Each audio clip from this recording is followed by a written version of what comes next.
You are listening to Listen to Sun 969. It's funny, earlier on today I said on the radio, because we're coming out of the song, I came out of the song Birds of a Feather, and I said, Loz and I are definitely not birds of a feather. But sometimes I think we are. I don't get it. What's birds Well, of a feather? birds of a feather stick together. Oh, we don't. No, like we're not the same. But then some people would say, well, you're both from Melbourne, you both like food. You like food, don't you? Not like you do.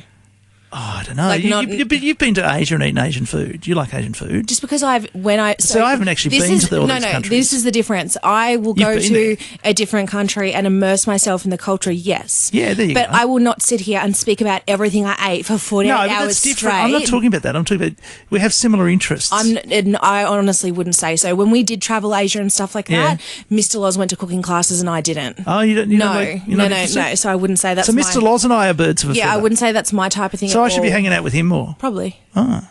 Yeah. So he likes cooking? Yeah. Can he cook good Asian food? He can. Oh, now you're talking. Oh, He's a good cook. Do you know what the worst part is? What? He's a good cook and he doesn't cook much at home at all. I cook. Yeah, well, I figured that. That's why I wondered. I cook at home just because we need to eat. I don't cook because I enjoy it at all. Like, I do not like cooking dinner. I think it's... Do you know what? But you enjoy eating, surely? Not like that. It's not something I care about. But do you get any pleasure from putting food in your mouth? Of course I do. Everyone does. But it's because you need to eat to survive. Like, yeah, sure, I love chocolate, but no, I'm not a foodie. Oh, you love chocolate. At all. Of course you do. Love chocolate. But no, not a foodie at all. Okay. Well, Mr. Loz and I, birds of a feather, there you go.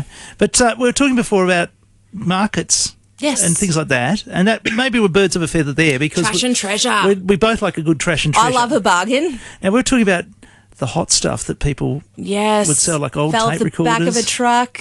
There was at one stall down at Campbell Market in Melbourne, in the eastern suburbs, one stall that every week had like radar equipment, like it'd fallen off the back of an army base or something, and they had like that's dangerous. CB radios for especially that you need licenses for in restricted bands and oh my God. and like little things, little oscilloscopy type things, and like it was all ex-army supply stuff. And I looked at it and I was like really fascinated because I was a bit of an electronics nut, but I didn't really understand it. I still don't understand it, but all this stuff, and they said, oh no, you have to have license and stuff. And I'm like, where do they get all this stuff from? And why would they sell it at the market when literally no one could probably buy it if you needed to have licenses? I'm still fascinated by that because there was Campbell Market's not far from a whole lot of tram lines, so there was like a shed where a tram power substation was, and they were always behind this big shed. It was like a big old shed, and they were always hidden behind there, under a tree there.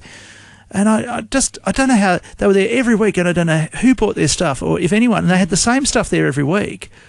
It kind of was like weird, like something like almost spy-like, you know. I don't know. Like how could they be selling such specific equipment like that? I don't know. At a Sunday market. I don't know. My mum told me when I was younger that the old CB radios were used in her generation like we used MSN Messenger. Oh yeah. That it was like a thing. So like after dinner, she's like, I'd go out and lay on the cross the bench seat in her dad's car and like just randomly talk to people. Yeah. And so I never lay on the bench seat, but yeah, I get it. So when I remember when I got when I was a teenager. Yeah.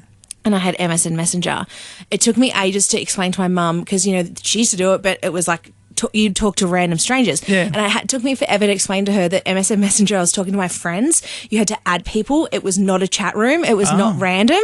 And she's like, didn't understand because she's like, but we used to. And I'm like, so what you used to do was like uber dangerous. What I'm doing is not at all. Well, we did that once with a mate. His dad had a really big, tall antenna in his backyard that you could. It was like for talking around the world. It was proper shortwave stuff, and he could change the angles and talk to different countries and things like that. Like it was a monster thing.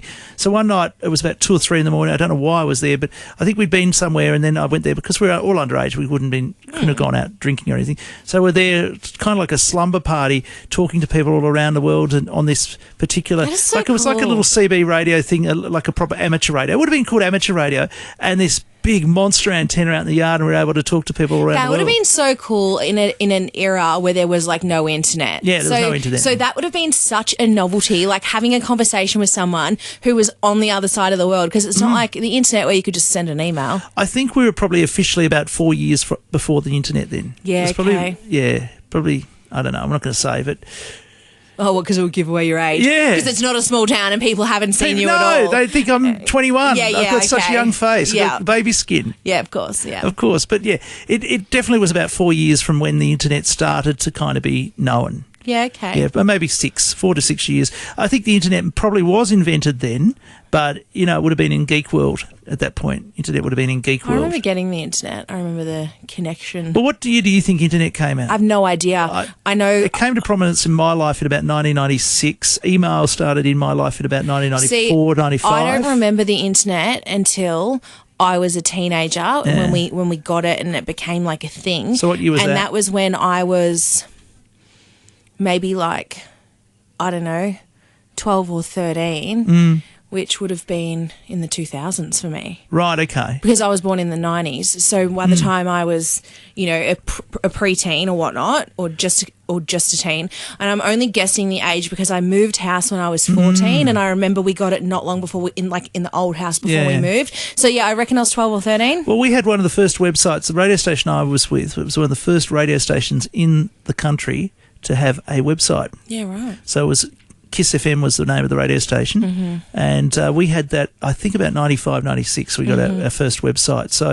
So yeah, I reckon, and then like we had this company come and train us in how to use internet and things like that. It was like there was all these kind of, it was really cool. It's like all these backyard operators who would be, like they were web designers, but they'd be linked in with a server company. Now, the server company, if you ever went to those sort of places, there's one in Camberwell, I remember, and it was just a room full of computers, like racks of computers, like you've seen in the movies. It was like that, and it was, you can imagine the mid-90s being totally amazed. I think our company was called, the company we used was called Pegasus. I don't even know if they exist anymore. Yeah. And they were a server company, like internet service provider. They were an ISP, and we had to learn what an ISP was. Well, no one knew what an ISP was. So this company, this design company, came to us. There were a couple of people living in the cool suburb of Fitzroy in Melbourne, in a house that had a little basement where they put their car and whatever, like it was kind of townhousey thing. Very cool, trendy little place. And we sat there and had a cup of tea and got to look at the internet on their computer. It was like, wow, you know, because we had computers, but we were using them for emails. Which is internet. But I think we were using it for emails. Maybe we're just using them to print stuff out. I don't know. What were we doing with our computers back then? We had a computer before internet because PCs. We had PCs. I remember the computer we had even before we had the internet. And the screen was green. But we played games on it. I used to remember playing, the paddle game. Well, we had CD-ROM. I remember that. So on these computers we had at a radio station before we put internet on them. You used to have to type CD-ROM. my reports for school up and save it on the floppy disk. I think we used our computers now, if I recall now, for word processing and spreadsheets and databases and that sort of stuff. Before internet, that's what you used. Yeah. And internet browsers were available then, but you had to get the internet connected. Yeah, we used to type up our school reports, but still had to use the encyclopedia for the information. Yes.